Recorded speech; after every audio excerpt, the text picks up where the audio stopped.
ప్రభుత్వ medical కాలేజీల్ని private పరం చేయటం అనేది అమానుషం. ఈరోజు దీనికి వ్యతిరేకంగా వైఎస్ఆర్ కాంగ్రెస్ పార్టీ రాష్ట్ర వ్యాప్తంగా 1 కోటి సంతకాల సేకరణ కార్యక్రమాన్ని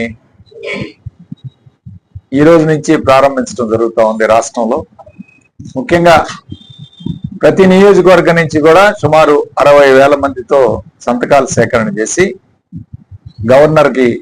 గవర్నర్ గారికి అందించే కార్యక్రమం చేస్తూ ఉంది. సో ఈ కార్యక్రమంలో భాగంగా నర్సరావుపేట నియోజకవర్గంలో ఈరోజు పోస్టర్ ఆవిష్కరణ చేసి ఈ యొక్క ఒక ప్రణాళిక ప్రకారం, ఒక పథకం ప్రకారం ఈ యొక్క 60,000 సంతకాలని సేకరించే కార్యక్రమం జరుగుతూ ఉంది. అట్లానే 2 మండలాల్లో, నర్సరావుపేట పట్టణంలో అన్ని విభాగాలు విద్యార్థుల్ని, అట్లానే లాయర్లని, డాక్టర్లని, అట్లానే మరి ఈరోజు అన్ని వర్గాల వారిని కూడా ఇందులో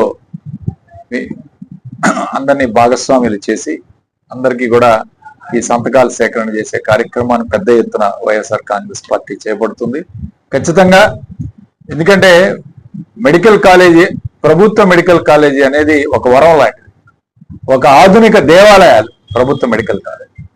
ఈ ఆధునిక దేవాలయాలు ఎందుకు ఆధునిక దేవాలయాలంటే ఇవాళ లక్షల మంది, కోట్ల మందికి ప్రాణాలు కాపాడే కార్యక్రమం చేస్తూ ప్రభుత్వ ఆరోగ్య వ్యవస్థని పక్కన పెట్టి ప్రైవేట్ పరం చేయడం అనేది అమానుషం. ఈరోజు ప్రైవేట్ గా విపరీతంగా ప్రజలకి ఖర్చు, ప్రజల యొక్క వైద్యం చేయించుకోవాలంటే ప్రైవేట్ హాస్పిటల్కి వెళ్ళి ఎంత ఖర్చు అవుతుందో మనకు తెలుసు. ఒక డెంగ్యూ జ్వరానికే లక్షలు ఈరోజు బయట ఖర్చు పెట్టాల్సిన అవసరం. కాబట్టి ఇలాంటి నేపథ్యంలో ప్రభుత్వ మెడికల్ కాలేజీల అవసరం. అట్లానే ప్రభుత్వ మెడికల్ కాలేజీలో చదువుకున్న విద్యార్థులకు కూడా ఇవాళ ఒక్కొక్క కాలేజీకి దాదాపు 150 సీట్ల దాకా మెడికల్ సీట్లు వస్తాయి. మన విద్యార్థులు ఎక్కడో కిజికిస్తాను, రష్యా, ఫిలిప్పైన్స్ అలాంటి దేశాలకు వెళ్ళి లక్షలు ఖర్చు పెట్టుకుని చదువుకుంటున్నారు. అలాంటి వారందరికి కూడా మన రాష్ట్రంలో స్వయంగా మన భాషా ప్రావీణ్యంతో, మన తెలుగు భాషలో పేషెంట్లు ఈరోజు వాళ్ళ యొక్క సమస్యలు తెలుసుకోవడంలో కానీ, వాళ్ళ సమస్యలు తెలుసుకుని వాళ్ళకి ట్రీట్మెంట్ చేసే కార్యక్రమం కూడా బ్రహ్మాండంగా ఉంటుంది. కాబట్టి ప్రభుత్వ మెడికల్ కాలేజీలని కొనసాగించాలి. దీనికి అయ్యే ఖర్చు కేవలం 5,000 కోట్ల రూపాయలు. సంవత్సరానికి 1,000 కోట్ల రూపాయలు ఖర్చు పెట్టినా 5 సంవత్సరాలు వీటన్నిటిని కూడా పూర్తి చేయొచ్చు. ఒక్క రాజధానికే ఈరోజు లక్షల కోట్లు ఖర్చు పెడతానంటున్నాడు చంద్రబాబు నాయుడు.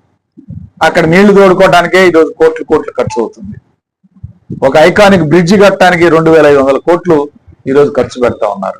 అలాంటిది ప్రజల యొక్క ఆరోగ్యం కోసం 5,000 కోట్లు ఖర్చు పెట్టలేదా ఈ ప్రభుత్వం అని చెప్పి ఈరోజు అడుగుతా ఉన్నాం.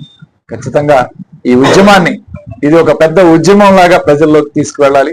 ప్రజల్లోకి తీసుకువెళ్లి దీన్ని విజయవంతం చేసే కార్యక్రమం చేయాలని నర్సరావుపేట నియోజకవర్గ ప్రతి వైఎస్ఆర్ కాంగ్రెస్ పార్టీ నాయకుడిని, కార్యకర్తని, అందరినీ, శ్రేయోభిలాషుల్ని, అభిమానులందరినీ కోరుకుంటూ ఈ కార్యక్రమాన్ని ముందుకు తీసుకువెళ్తామని ఈరోజు ఈ యొక్క మీడియా పరంగా తెలియజేస్తూ సెలవు తీసుకుంటాం.